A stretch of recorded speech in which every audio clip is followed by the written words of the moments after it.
Welcome to the Lott Carey Pilgrimages of Striving and Thriving podcast. I'm Reverend Dr. Jacqueline Madison-McCreary, pastor of the First Baptist Church of New Market in Piscataway, New Jersey, and learning coordinator for Pilgrimages of Striving and Thriving. The Pilgrimages of Striving and Thriving weekly podcast grows from a multi-year journey among pastors committed to flourishing in ministry. This is a project of the Lott Carey Foreign Mission Society and is made possible through the generous support from the Lilly Endowment. Learn more about Lott Carey and how it helps churches to extend the Christian witness throughout the world at lottcarey.org. That's LOTTCAREY.org. Join us for weekly conversations with pastoral thought leaders who share wisdom from the Black church for the whole church. Let's join Reverend Dr. David Emmanuel Goatley, Associate Dean for Vocational Formation and Christian Witness at Duke Divinity School, and the Project Director for Lott Carey's Pilgrimages of Striving and Thriving.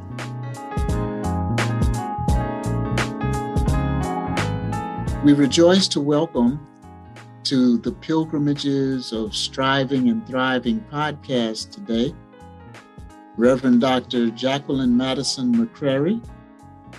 Dr. Madison-McCreary is the lead pastor of the First Baptist Church of New Market in Piscataway, New Jersey, and I have the special privilege of working with her as we lead this journey of Pilgrimages of Striving and Thriving. Dr. Jackie, thank you so much for agreeing to coming out of the background and being a conversation partner on the podcast today. Amen. Thank you, Dr. Goatley, for asking me. It's different out of in front of the mic, but God is good. Yeah, thanks for agreeing to my pleading and begging. Man, it's good to be here. Glad to have the conversation. So you and I have been working on this project for a few years. We were on the design team that facilitated a retreat conversation with multiple generations of pastors. We wrote together our proposal that was funded by the Lilly Endowment to support now 50 pastors on a pilgrimage toward flourishing in ministry. And we've been talking about with these pastors flourishing in terms of a tree that may have leaves or blossoms or leaves falling away and sometimes only branches, and still the tree is healthy and thriving. Would you talk to us a bit about what flourishing in ministry looks like to you? Yes, it's amazing using that analogy of the tree. It helps me think about ministry because of the different seasons you see with trees, that sometimes they have leaves on them, other times and maybe sometimes buds or fruit, but other times there are no leaves or fruit, but the tree is still alive and exists, yet the cycle comes and goes. And so I think about flourishing in ministry with that's almost like an affirmation and an encouragement about what it's like to do ministry, because whatever we feel at times, we want to see certain things happen. We labor to accomplish certain things in the Lord and may not see that happening. Even from the standpoint of preaching and teaching, that there sometimes you feel I can read the word and I'm not getting a lot out of it. Other times, or really, I'm laboring to really get some interpretation in order to give a word. And sometimes it seems of a dry season, although God is always faithful in the midst of that. They're just seasons that it happens like that, things seem to really fall, and they're strong. They're you're preaching, you're seeing people saved. The church is enjoying a season of ministry, of evangelism, of welcoming in new members, and doing some amazing things in the community. And then there's times that what happened? You look up and say, well, what happened? We were doing some things, and it seems as though we're dropping off. But I also relate that to what I call ebbs and flows. In my first pastorate, I was there 17 years. And I know it seemed to me that there were like ebbs and flows in terms, every 5 to 7 years, there were things happening. And not that ministry and flourishing is always just about things happening. I think flourishing is about being faithful to God's call, and you don't always see it, but just thinking in terms of how things will happen, excitement, ministry is going, and then people leave, something changes, something shifts, the leadership rotates off. And so after 5 to 7 years, it's almost like you start all over again. You look at your congregation and you've been there the whole time, but somehow it seems like, wow, there are new people here. This is a new group of people intermingled with those who have been here for a while. So I see it as ebbs and flows as well. That has been a normal progression of ministry. But I also want to add to flourishing in ministry. I think flourishing is not just about what you may do in the church per se, but as a minister, to flourish in ministry. And I believe that we have to be cognizant of the fullness of our life that may be outside of what you do in the church. Having friends that are not in the church and doing things with friends, doing something else you enjoy. In my first pastorate, my husband and I actually served as co-laborers, a team in the pastorate. And so that was so much of what we did. We found ourselves that 95% of our conversations was about something to do about church. Even when we were doing something totally different, the conversation would revert back to something about church. And quite frankly, when my daughter was in she was in middle school, I volunteered in the church, in the school office, and I was answering phones. Something as simple as answering the phones at the middle school, I absolutely loved it, because it gave me an opportunity to answer a phone when the fire that needed to be put out, I didn't have to do it. When someone had a question about, will this happen, and a parent is upset, I didn't have to be the one to figure that out. And it also just gave me, when volunteering in other things, gave me something to do and something to think about other than just ministry. And I think the entirety of that, having all those kinds of things involved, helped me flourish in ministry, or what I see as contributed into that flourishing in some way. Well, we've been working with our pastoral pilgrims around what we call a formula for flourishing, that holds that if a pastor's leadership capacity plus servant's context yields ministry content, there's a higher probability for flourishing. And we don't assume that one can just drag and drop ministry that you see somebody else doing somewhere else.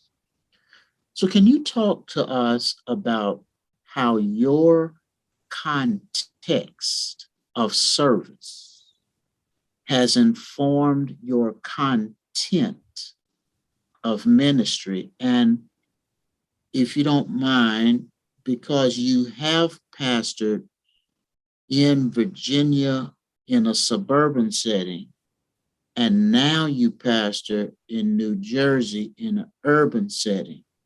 Could you hold those two, or whether maybe similarities or differences in how your context has informed your content? Yes. I grew up in the Black church. My family started off as CME, Christian Methodist Episcopal.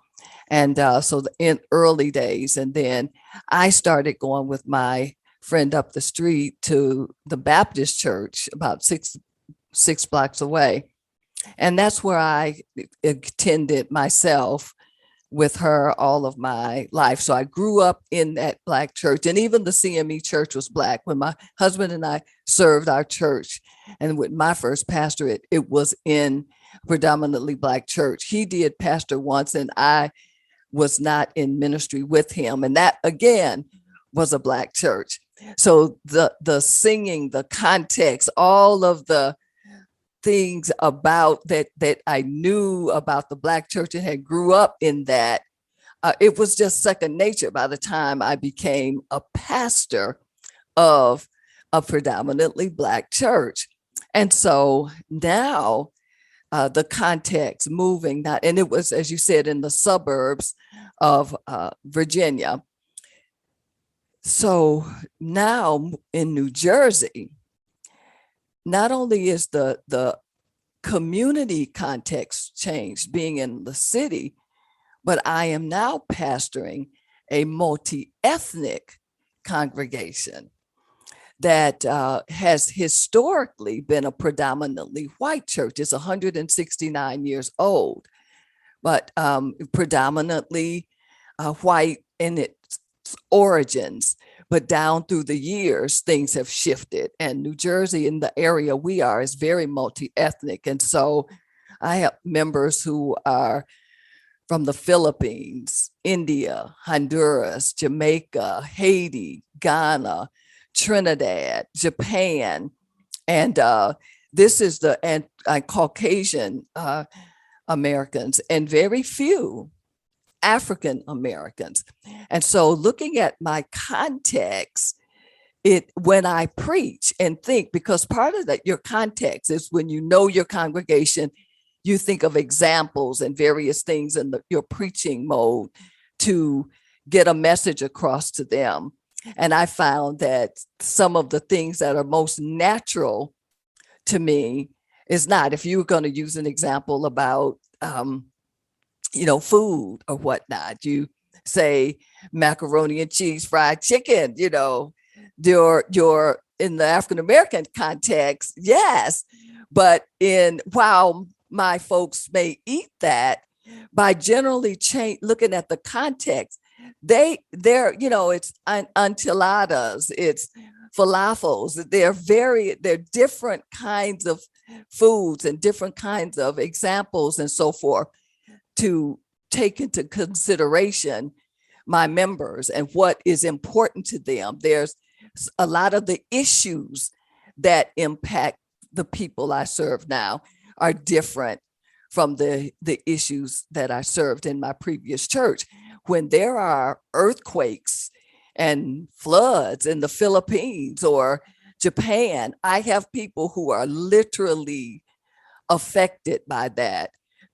People who are concerned about when would they get deported. There were people who had family members who were concerned about that. So I had to think about this and who my folks are now and how you preach to them. And so and serve with them and alongside of them. That's been a big change. And so the other contextual change for me is my first pastorate was a larger congregation that had an intact leadership structure, finances, and volunteers that kept really, continue that we partnered with to do a lot of ministry. In my new context, it's a smaller church that have, for various reasons, been in decline, and there was conflict. So low financial resources, low volunteers, human resources.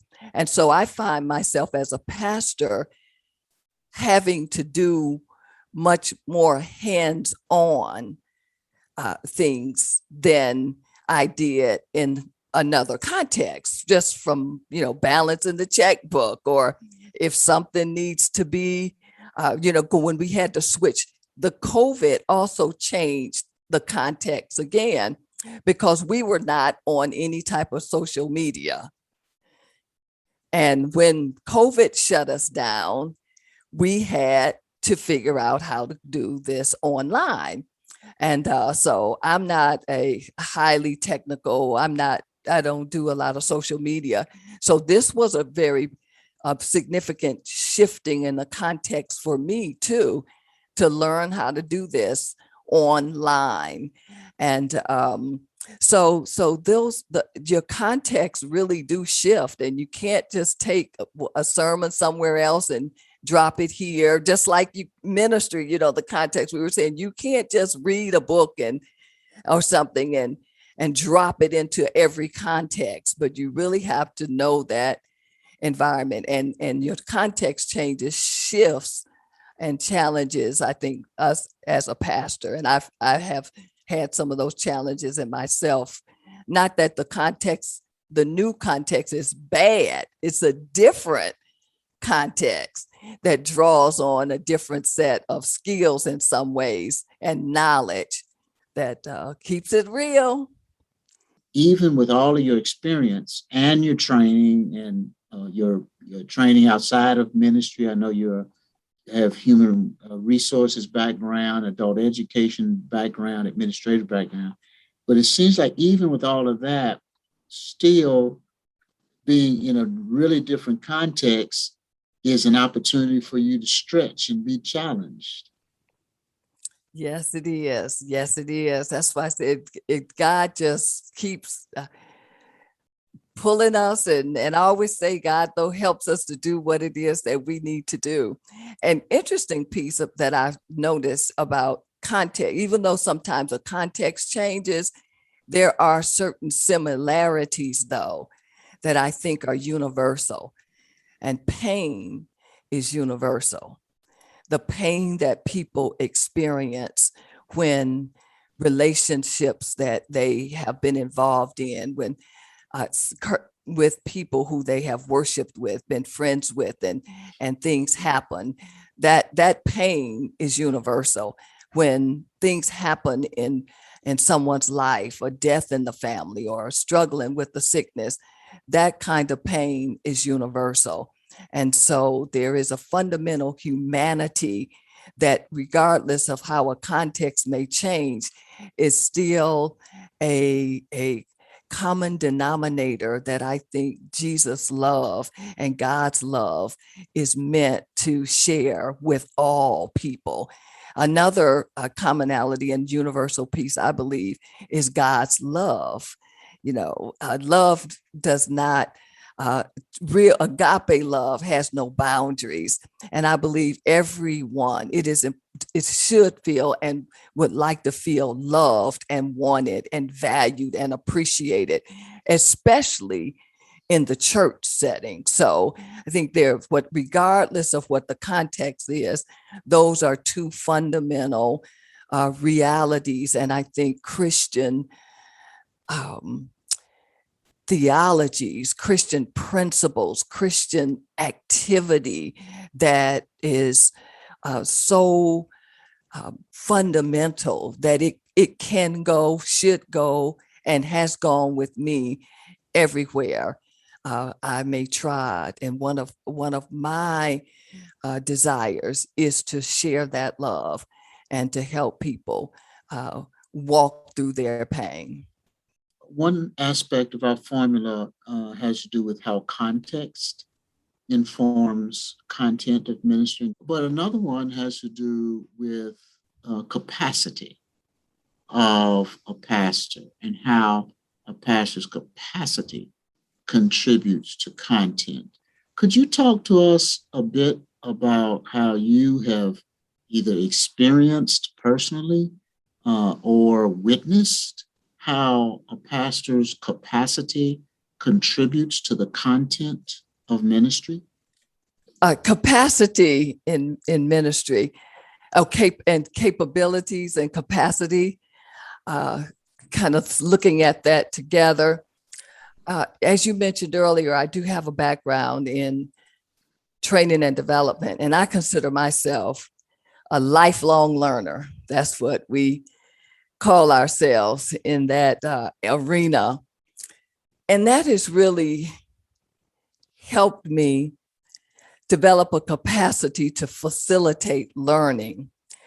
As an adult, we use the term teaching a lot, but in adult education, we use the term facilitate learning. And that's to present information in ways to let the adult bring something to the table. So how can you present something that helps them to gain and grasp what they also need? This is a partnership in that. And I've seen that capacity to be able to do that has some universal connections in order to help people consider for themselves what it is, how to process this after, and not just tell you what to think, but help you see what the Bible may say, what Christian witness may be, and you come to an understanding about what God is doing in your life. And that is a capacity and capability that I found that God can use universally. Another capacity that I have found God doing in my life and is being a non-anxious presence.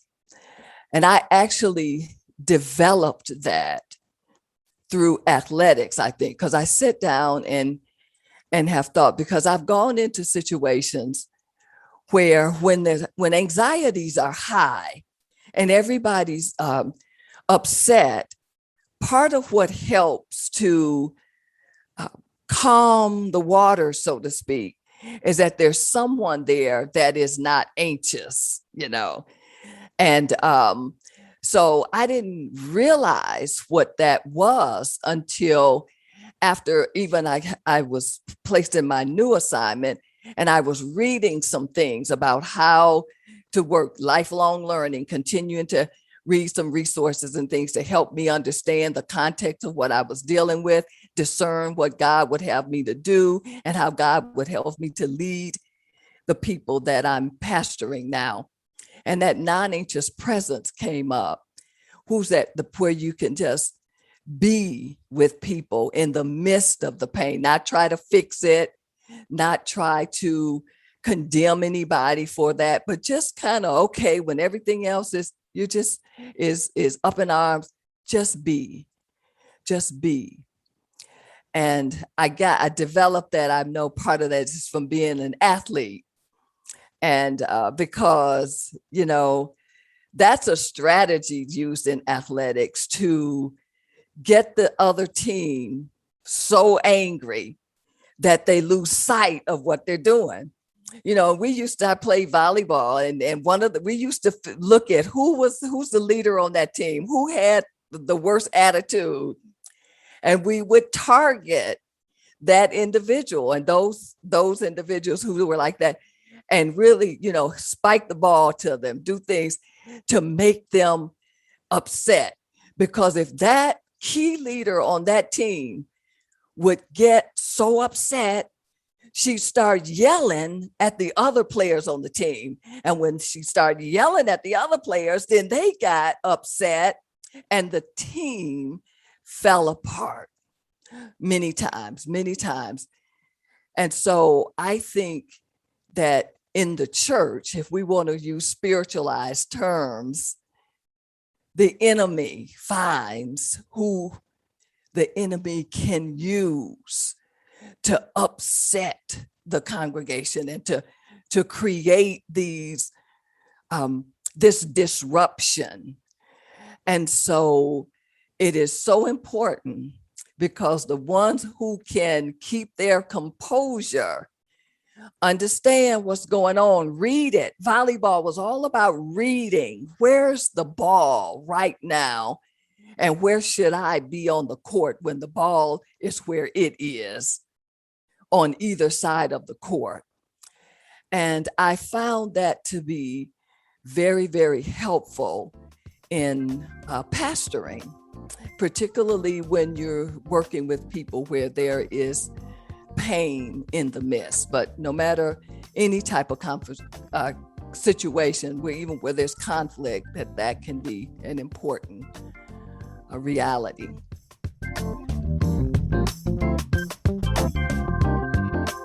A word to our listeners. Lott Carey's Pilgrimages of Striving and Thriving podcast is funded by the Lilly Endowment through its Thriving in Ministry initiative.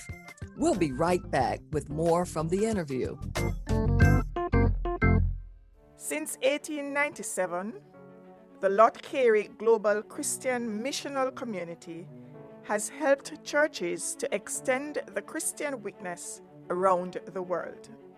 We collaborate with indigenously led communities to bear good and faithful witness to Christ Jesus through ministries of evangelism, compassion, empowerment, and advocacy in Africa, Asia, the Caribbean, Europe, North America, Oceania, and South America.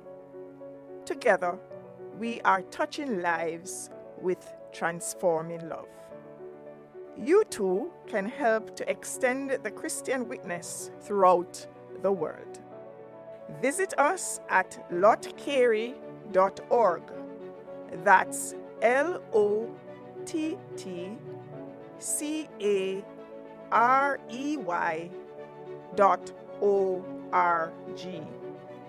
Thanks for praying for and investing in the good news globally through word and deed.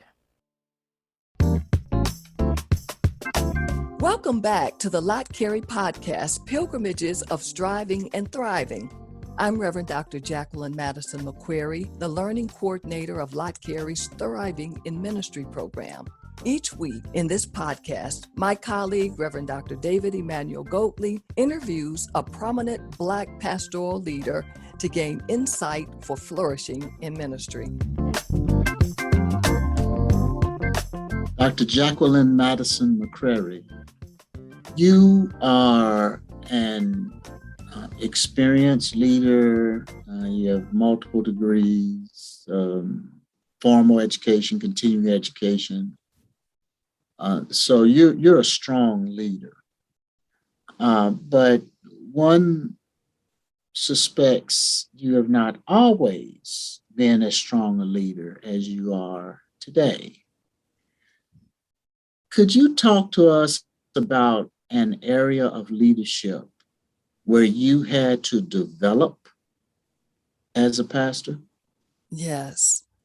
One of the areas, and this actually surprised me a little bit when I first started pastoring. My first pastorate was, as I mentioned, in a team effort with my husband. We were called as joint pastors. We were the senior pastors, one in the form of the two of us as a husband and wife team. And one of the things that I found, because I am an introvert by Myers-Briggs standards, and my husband is an extreme extrovert by Myers-Briggs standards. And what I found that I really had to develop my capacity in was walking in my own authority and being comfortable with who I am and not allowing my womanness to get in the way of making me feel disempowered, but to allow all of me into that moment and appreciate what it is to be female, an introvert, and in partnership with an extrovert. And one of the examples that I often talk about, and I've shared this story before, that my husband and I had a process. We had when we both preached. Now this week, if he was the preacher, I was the worship leader. The next week, when I preached, he would be the worship leader. And so one Sunday, I was the worship leader. So I was in charge of running the services, so to speak. So I'm at the microphone and we're singing the hymn of praise, a congregational hymn. And I'm leading this song as the worship leader. My husband is in the back of the dais, not at a microphone, singing the words to the song.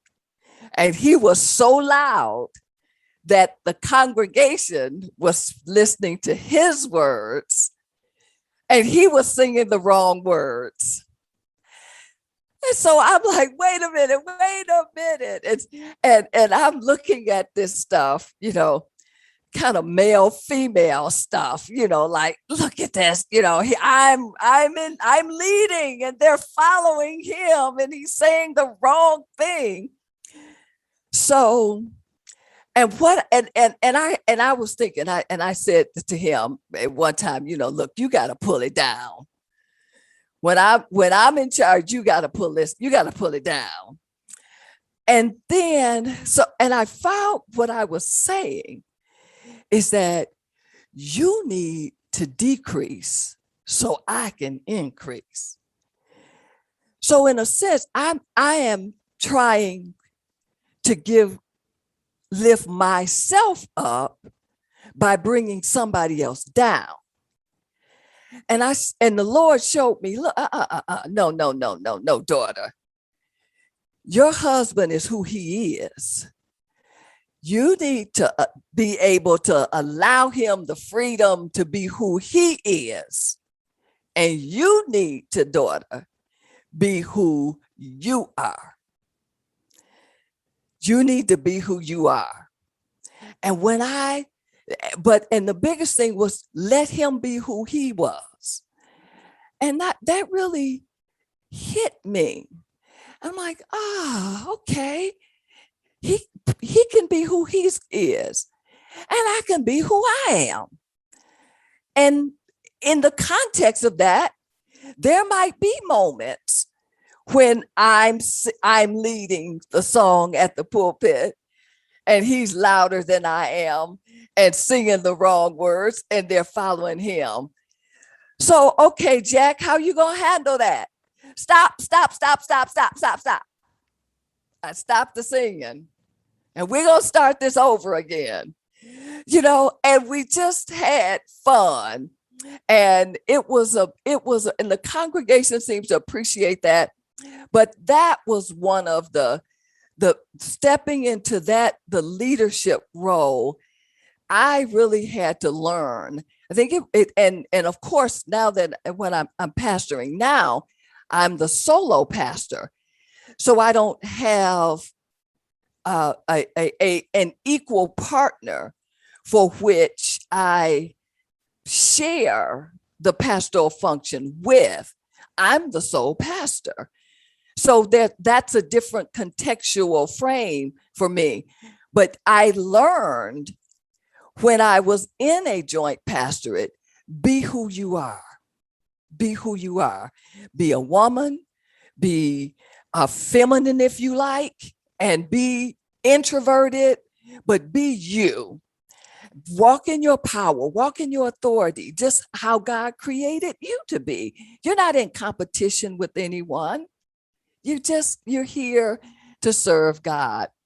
And another piece of that is my daughter was young.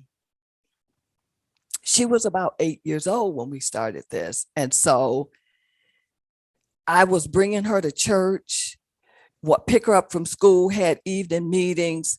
Then we were like, okay, do we go to this fast food place, this fast food place, this fast food place? And every day, and I'm like, I can't keep feeding my daughter like this. And I'm taking her to church. She's not able to concentrate on her studies because folks are running in and out and they're in choir rehearsal. She can't concentrate.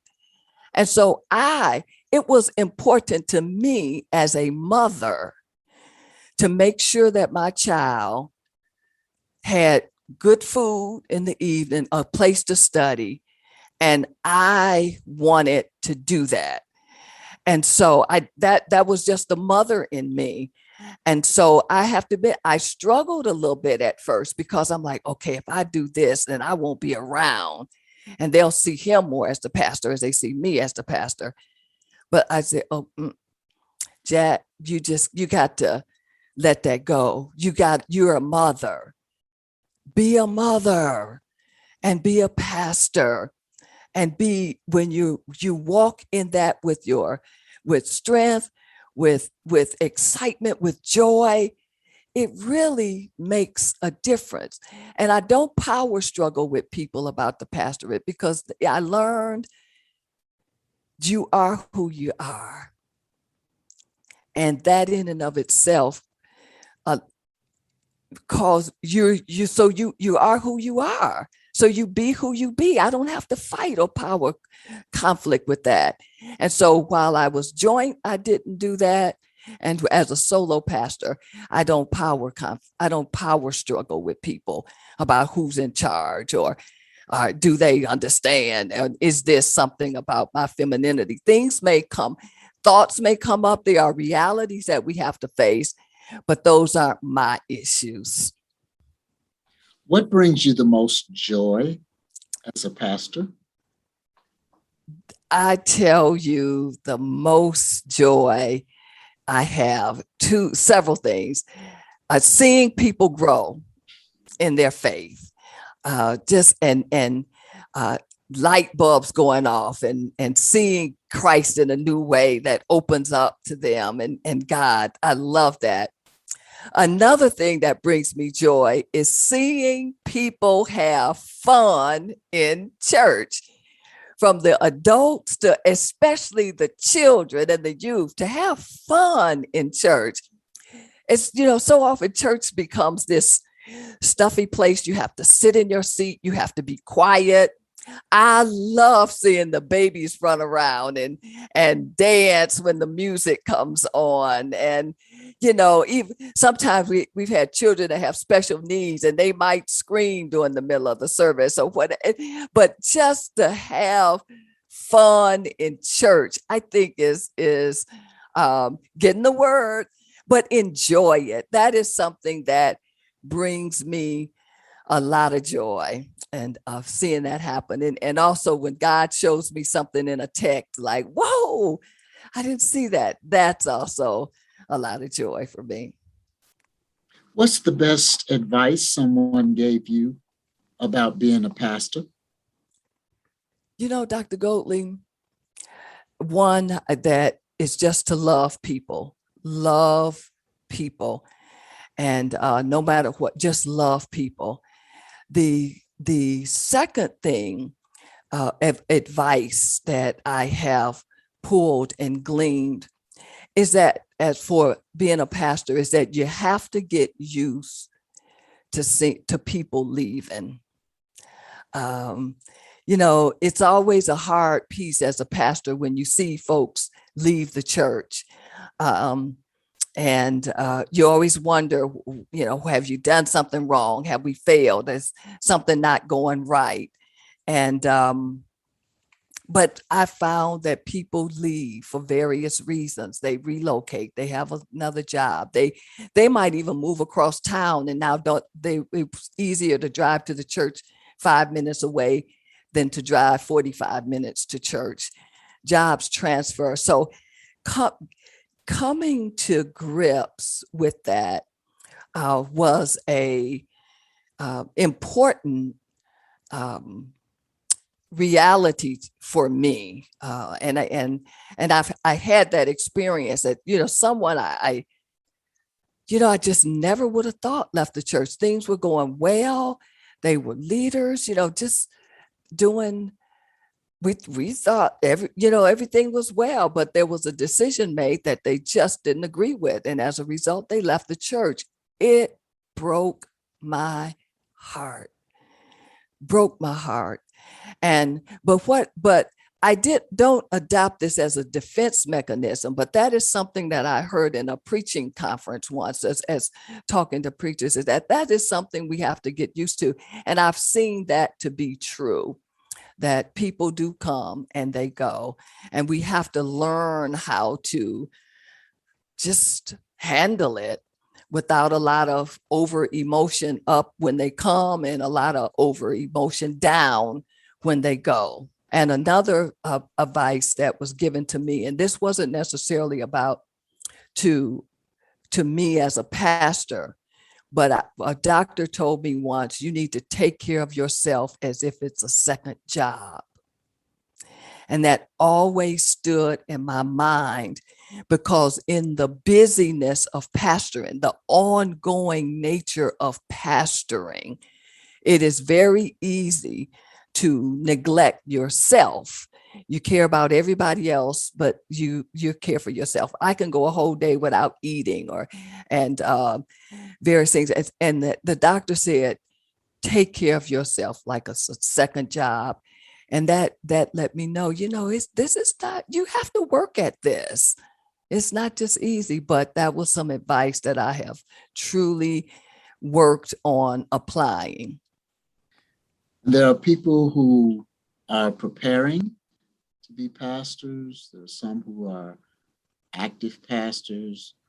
For some, things are going well. For some, they're struggling. Some are trying to discern from across the country and around the world. What would be one piece of advice that you could give somebody about flourishing in ministry? I would say, I think flourishing involves more than just as a person pastor. Flourishing involves more than just what you do at the church. So my advice would be to be sure to take care of yourself. And one of the things that my husband and I were always taught in pre-marriage counseling is to do Friday night dating. Everybody can't date necessarily on Friday night, but whether you're married or single, because people even think that single people have all the time in the world, but they have life. A single pastor has a life too. And if you can process this on whatever day you want, but I would say, take that family time on Friday night or whatever day you choose for yourself, and go out with friends or just sit and chill. Turn your phone off. If you have someone, if an emergency comes up, have them call the deacon in charge that night or whoever it is, because most of the time they can get in touch with you. And over the 30 years that my husband and I have been in ministry, and over the 20 that I've been pastoring, I still do that. Now, Friday night is family night. We even set up a rhythm in the church that no meetings and stuff on Fridays, but special things, but not regular meetings. But you have to set it up, and you have to stick to it, and you have to let your congregation know how important this is to you, because you just don't want your children or families to feel that they are competing with my love and my time for my mother or my father with the church. They get it all, and I get very little. So when they know you've got that time set aside and you take it and it's important, I believe it makes a big difference. And I've seen it in my family and others who've done it. Dr. Jacqueline Madison-McCreary, lead pastor of the First Baptist Church of New Market in Piscataway, New Jersey, and the learning coordinator for Pilgrimages of Striving and Thriving. Thank you for your generosity of time and sharing your wisdom and insight about flourishing in ministry with us today. Thank you, Dr. Goatley. It's been a joy to work in partnership with you and all of the others who've been a part of this Thriving in Ministry program. Thank you.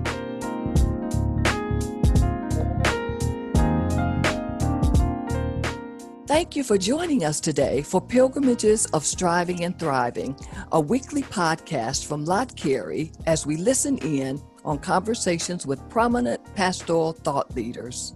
Join us next week for a conversation with a new guest and fresh insights.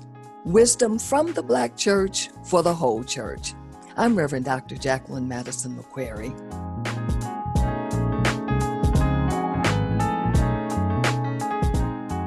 Pilgrimages of Striving and Thriving is produced in partnership with Good Faith Media. Music by Makita McCreary. Share the word with those who need to hear it. Pilgrimages of Striving and Thriving, wherever you get your podcasts. Also listen online at lottcarey.org.